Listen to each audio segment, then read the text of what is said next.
नमस्कार, welcome to कालपुरुष astrology. आज की स्नैपशॉट प्रेडिक्शन की वीडियो शुरू करने से पहले मैं कुछ बेसिक बातें आप लोगों से शेयर करना चाहता हूँ। जो मुझसे कंसल्टेशन चाहते हैं वो मेरे वेबसाइट पे कंसल्टेशन की फीस लिखा हुआ है। मुझको व्हाट्सएप करेंगे या मेल करेंगे, मैं उनको पेमेंट का मोड दूंगा। वहां पर पेमेंट करके वो मुझको कंसल्टेशन के लिए बुक करना। कंसल्टेशन मैं करना नहीं चाहता। अगर किसी को बहुत ही सीरियस कोई प्रॉब्लम है तो ही कंसल्टेशन करवाइए। आपको थोड़ा जानने की इच्छा हो रहा है इसीलिए कंसल्टेशन मत करवाइए। अगर आप एस्ट्रोलॉजर है, यूजुअली मेरे पास सारे एस्ट्रोलॉजर्स ही कंसल्टेंसी लेते हैं। अगर आप एस्ट्रोलॉजर हैं तो हो सकता है कि आप जिस तरह से चार्ट को देखते हैं मैं उस तरह से चार्ट को नहीं देखता। जैसे आपके नजर में अगर कोई प्लेनेट पाइसिस में है, हो सकता है वो मेरे नजर में पाइसिस में नहीं है। इसका रीजन है कि आप जो आयनांश यूज करते हैं, ज्यादातर लोग यूजुअली लाहिरी आयनांश या केपी वाले केपी न्यू आयनांश का यूज करते हैं। मैं ना तो लाहिरी ना तो केपी न्यू किसी भी आयनांश का मैं यूज नहीं करता। मैं दूसरे आयनांश का यूज करता हूँ।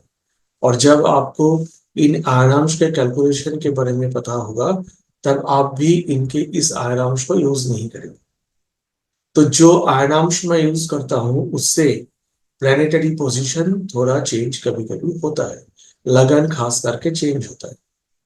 तो आप सबसे पहले कंसल्टेशन में ये प्रॉब्लम होता है कि व्यक्ति बोलता है कि मेरा लगन तो वार्गो है, मैं देखता हूं कि आपका लगन लियो है या फिर लिब्रा है।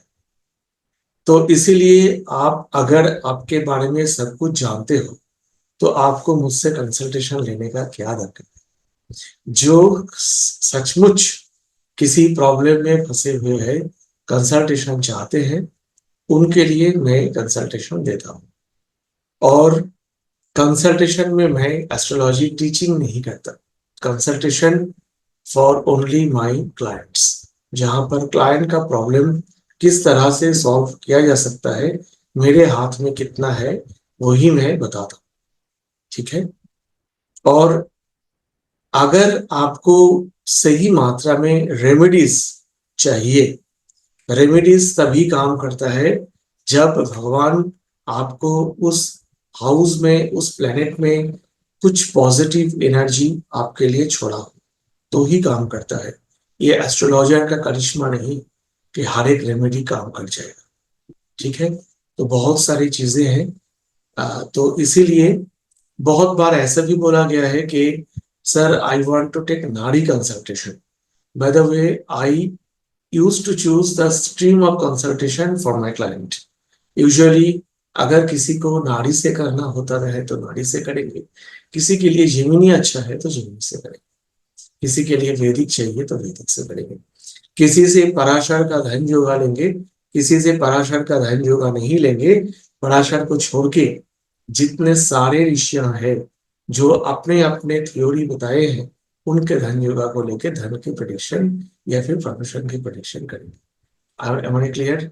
फॉर दैट रीजन आपको बहुत लोगों को मन में बहुत दुख होता है शायद कि सर आप कंसल्टेशन नहीं लेते, बताते नहीं कंसल्टेशन में। कंसल्टेशन में एस्ट्रोलॉजिकल टीचिंग संभव नहीं। ओके। उसके बाद आते हैं कुछ कमेंट सेक्शन। यूट्यूब में बहुत सारे लोग कमेंट्स करते हैं। अच्छा लगता है कि आप लोग मेरे वीडियो देखे कमेंट्स करें।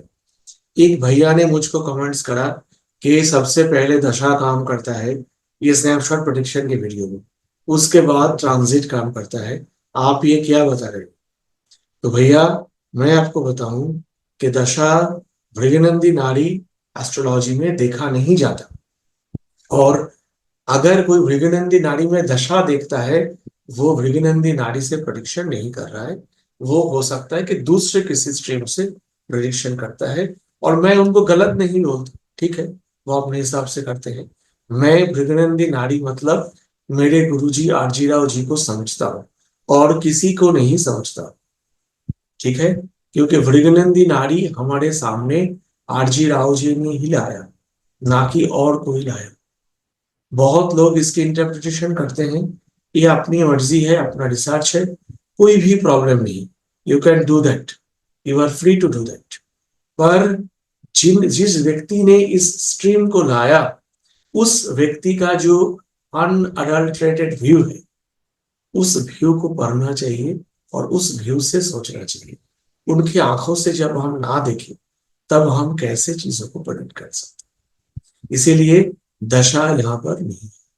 बहुत सारे लोग प्रेडिक्ट कमेंट्स करते हैं कि सर मेरा ये प्लेनेट इतने डिग्री का है, वो प्लेनेट इतने डिग्री का है, ये आपका जो प्रेडिक्शन है ये मुझको कंप्लीटली लागू नहीं हो रहा है। इसका तो और भी रीजन होगा। अगर मैं 2 प्लेनेट 3 प्लेनेट से कोई स्नैपशॉट बताता हूँ, आपके चार्ट में और भी बहुत सारे प्लेनेट्स सबके चार्ट में होता है, तो उस प्लेनेट का भी तो इन्फ्लुएंस उसके ऊपर रहेगा, उसको भी तो देखना होगा, है ना। अगर आप सोचते हैं ऐसा कि किसी के अगर 7th हाउस में सैटर्न है तो मैरिटल लाइफ खराब हो जाएगा, ऐसा नहीं हो सकता है। सारे व्यक्ति सैटर्न 7th हाउस के मैरिटल लाइफ खराब होती है, पर ये हम लोग जनरली बोलते हैं, बट उसके भी कुछ ऑल्टरेशन हो सकता है अकॉर्डिंग टू द चार्ट। इसीलिए पर्सनल चार्ट का डिस्कशन अगर आप कमेंट सेक्शन में करते हो, उसका उत्तर देना मेरे लिए बहुत कठिन है। मैंने आपका चार्ट देखा नहीं, पर अगर आप ऐसी चीज को डिस्कशन करते हो जो आप रियली जानना चाहते हो, मैं जरूर चेष्टा करता हूँ उसका जवाब देने के लिए। ठीक है, तो कृपया हम लोग YouTube में देखिए, एक चीज बताता हूँ आपको, YouTube बहुत अच्छा एक प्लेटफॉर्म है जहां पर हम अपना ओपिनियन को शेयर करते हैं। आप भी अपने ओपिनियन को शेयर करते हैं, पर एस्ट्रोलॉजी सीखने के लिए आपको किसी गुरु के पास जाना होगा, यूट्यूब से, यूट्यूब वीडियो से, या फिर किसी किताब पढ़ के एस्ट्रोलॉजी कोई सीख नहीं सकता, है ना। अगर कोई भी बीपीएचएस भी पढ़ रहा है, बृहद पराशर होरा शास्त्र भी पढ़ रहा है, उसके ही व्याख्या के लिए आपको गुरु के पास जाना पड़ेगा। तो एस्ट्रोलॉजी ये एक श्रुति है, वेद का और एक नाम है श्रुति, और ये वेदांग का पार्ट है ना। इसीलिए श्रुति जो है वो गुरु के मुंह से आता है, परंपरा से आता है। तो मेरा रिक्वेस्ट है कि हम लोग सही तरह से एस्ट्रोलॉजी को जरूर सीखेंगे इस जीवन, क्योंकि बहुत बड़ा मौका ईश्वर ने हम सबको दिया, उसका जरूर हम फायदा उठाएं। चलिए शुरू करते हैं आज का 10 स्नैपशॉट प्रेडिक्शन। हम लोग कर रहे थे प्रोग्रेशन। प्रोग्रेशन में हम लोग राहु का प्रोग्रेशन कर रहे थे। 1 मिनट, एक चीज यहां पर बताना भी जरूरी है कि देखिए जो प्रोग्रेशन है, ये जो मैं प्रेडिक्शन सबको बता रहा हूं, ये prediction only and only applicable for Bhrigunandi nadi progression by RG Rao technique. अगर आप नाड़ी के किसी और टेक्निक से प्रोग्रेशन करते हो सकता है ये सारे पॉइंट्स लागू नहीं होंगे। हो सकता है आप जहां से बीएनएन सीखे हो वहां पर कंप्लीटली आरजी राव जी का फॉलो नहीं किया जाता। इसका मतलब ये नहीं है कि आप गलत हैं, इसका मतलब ये भी नहीं है कि जो प्रेडिक्शन मैं बता रहा हूं ये गलत है। आपको उस तरह से चीज को समझना है। तो चलिए, राहु अगर सैटर्न के ऊपर से प्रोग्रेस करता है, इस समय आपके काम में स्लोनेस आएगा, प्रोफेशन में स्लोनेस आएगा। इस समय आप विदेश में जाके काम कर सकते हैं। So today's first snapshot prediction, if transit Rahu, if progressive Rahu passes over the natal Saturn, it is the time to go foreign country. Otherwise, the native will face some kind of sluggishness in the profession. आज का दूसरा snapshot prediction, अगर किसी का progressive Rahu natal Mars के ऊपर से जाता है, इस समय व्यक्ति का अगर फीमेल है तो उनके हस्बैंड के हेल्थ को लेके इश्यू होगा। इस समय मैरिटल लाइफ में भी इश्यू आ सकता है। अगर मेल चार्ट है, उनके भाई को लेके और उनके खुद के शरीर को लेके कोई ना कोई प्रॉब्लम इस समय आ सकता है। So if progressive Rahu passes over natal Mars, if it is a female chart, then the female native will have some problem regarding the health of the husband of the native. or the native may also have some marital issue. If it is a male chart, then the brother of the native may have some problem, or the native also may suffer from some certain diseases. आज का तीसरा prediction, अगर progressive Rahu natal moon के ऊपर से जाता है, इस समय मेंटल स्थिति बहुत खराब होता है। इस समय मेंटली हम बहुत प्रॉब्लम में रहते हैं, और उस मेंटल प्रॉब्लम के लिए हमको कभी कभी डॉक्टर के पास भी जाना पड़ सकता है। पर इस समय कोई रिसर्च में है, रिसर्च कर रहे हैं, उनके लिए ये समय बहुत ही अच्छा है। उनको रिसर्च में इस समय जरूर बहुत फायदा मिल सकता है, मिलेगा। तो if in someone's chart progressive Rahu is passing over the natal moon, the native may face some kind of mental problem, but it is good for the person who are engaged in some research activities. आज का चौथा prediction, अगर किसी के chart में progressive Ketu natal Jupiter के ऊपर से जाता है, इस समय व्यक्ति जो है बहुत स्पिरिचुअली टर्न हो जाएंगे, और व्यक्ति को इमोबिलाइजेशन हो सकता है। इस समय घर में किसी का मृत्यु होने का भी संभावना होता है। Whenever progressive Ketu passes over the Jupiter, that time the native usually becomes very much devotional. Thinking may come always in his or her mind, and the native will be a very good devotee. Also go to some good pilgrimages, some great pilgrimages, and also the native may be immobilized for any or other reason. अगर किसी के chart में आज का fifth prediction, progressive Ketu natal sun के ऊपर से जाता है, इस समय आपको अगर नेटल चार्ट में सन जुपिटर सैटर्न केतु का कॉम्बिनेशन है, तो इस समय आपको प्रोफेशनली बहुत बड़ा सक्सेस मिल सकता है। If progressive Ketu passes over natal sun, if in your chart very good combination are there between the Jupiter, Saturn, Sun and Ketu, you will get professional excellency at this particular time. आज का sixth prediction, अगर progressive Ketu natal Venus के ऊपर से जाता है, इस समय आपको धन हानि या आपके वाइफ, अगर मेल चार्ट है तो वाइफ के हेल्थ इश्यूज होने का संभावना है। If progressive Ketu passes over the natal Venus, at this time the native may face some kind of money blocking or money problem. Some money may be lost at this particular time.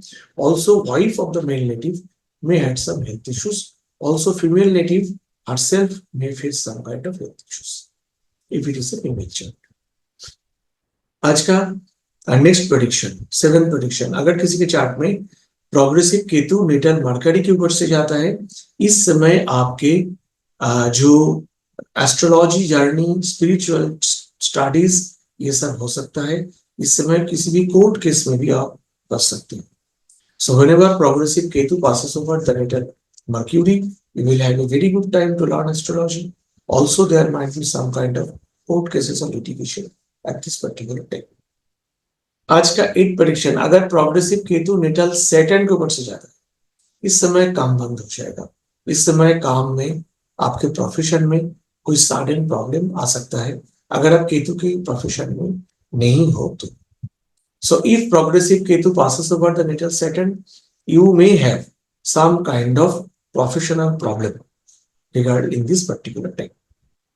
आज का ninth prediction, अगर progressive Ketu natal Mars के ऊपर से जा रहा है, अगर प्रोग्रेसिव केतु नेटल मार्स के ऊपर से जा रहा है, इस समय मैरिटल लाइफ के लिए बहुत खराब समय है।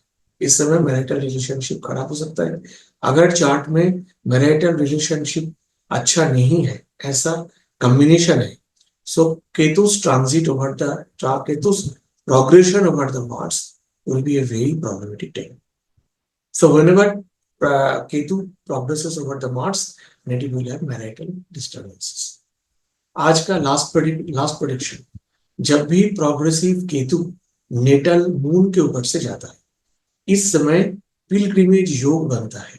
इस समय किसी नदी के पास, किसी पिलग्रिमेज सेंटर में आप जरूर जाएंगे। इस समय आपके माता के हेल्थ इश्यूज होने का भी संभावना है। If progressive Ketu passes over the moon, it is a very good time to go to some pilgrimage. Also, your mother's health will be a concern at this particular time. तो आज के लिए इतना ही। बहुत जल्द मिलेंगे और भी स्नैपशॉट प्रेडिक्शन करने की। मैं चेष्टा कर रहा हूँ थोड़ा वीडियोस को थोड़ा कम समय में डालूं, पर इतना प्रेशर रहता है काम का, आप शायद समझते हैं, तो इसीलिए हो नहीं पाता। बहुत जल्द मिलेंगे। ओम नमः शिवाय। जय राम।